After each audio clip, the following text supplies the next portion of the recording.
Yeah, just a quick review of the shoulder pulley for physical therapy. There's lots of these out, different kinds that you can buy. This particular one, a couple points you need to know about.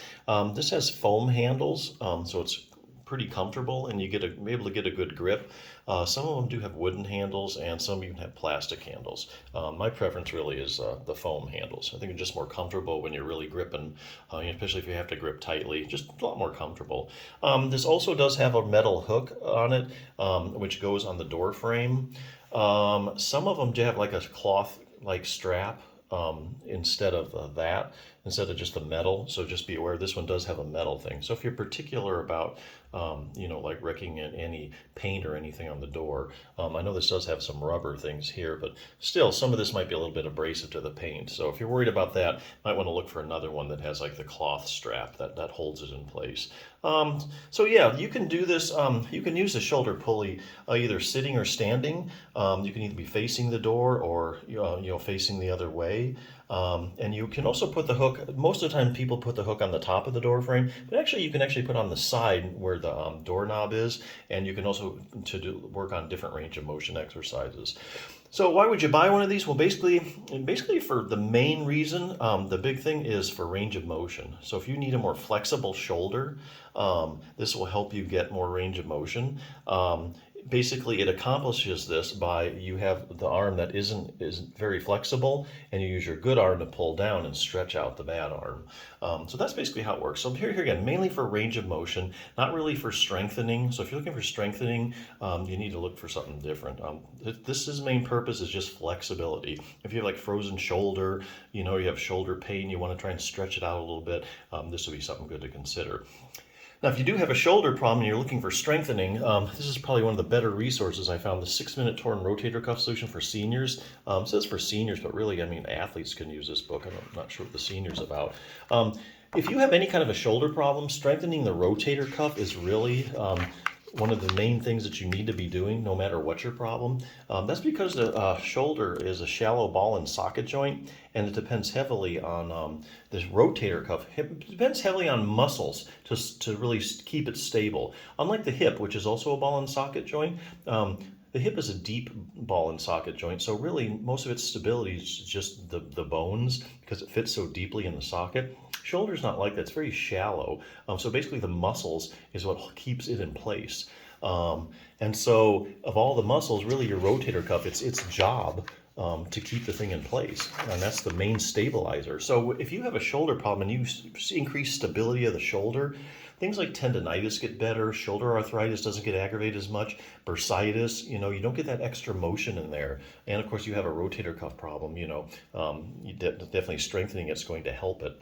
But anyway, real briefly here, this has some really good rotator cuff exercises if you're looking for some, or if you have a rotator cuff problem, this is probably one of the best books I've seen. Kind of starts out with just some anatomy and stuff, tons of pictures. If you're a real visual learner, you'll really like it.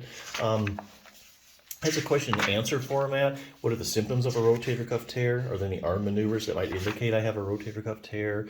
What imaging tests are used? That kind of stuff. Different kinds of tears. Here's a good one. I have a rotator cuff tear and I'm in a lot of pain. I need surgery, right? Well, not really, not necessarily. This is a very evidence-based book. Each one of these is a study that's kind of in layman's terms. So here's the deal. So it answers that question with studies where they might take, let's say, 100 people with a torn rotator cuff. And they'll measure the size of the tear, and then they'll also run a pain scale, like a visual analog scale. So then you have 100 people, how big the tears are and how bad they're hurting. So what do they find? Well, they find there's actually a lot of people walking around that can have big tears that have no pain. Likewise, they can find people with small tears in a lot of pain. So there's this discordance between the tear size and your pain levels. But the point is that you can have an asymptomatic rotator cuff tear. So let's say you have shoulder pain, you go to the doctor, they do an MRI, you have this shows a rotator cuff tear, and then it's like, hey, I need to go to surgery and have it fixed. So what if it's an asymptomatic tear and something else is causing the pain? Then you're going through a rotator cuff repair when really your asymptomatic tear really wasn't the problem, it was something else. So interesting point. What will happen if I just leave my rotator cuff tear alone? What happens over the long run? Well, they look at long-term follow-up studies where they take, like, say, 100 people with a torn rotator cuff that don't get treatment for one reason or another, and they follow them over like 5 or 10 years. So what happens to it? Does it get better, same, worse? Does it repair itself? Here's a good one, probably the best one. How does exercise compare to surgery when it comes to treating my torn rotator cuff? Well, the only way you can answer that scientifically is looking at the randomized controlled trials. That's the highest form of proof in medicine that a treatment's actually effective.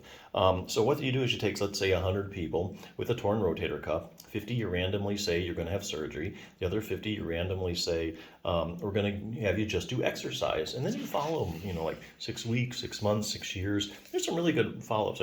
So let's say, at a year, who's doing better? The people that had the rotator cuff repair or the people that just did exercise? And basically, what the randomized controlled trials are showing, that basically you're going to end up at the same spot. And even if you end up having surgery, you're going to have to do exercise anyway after surgery to recover.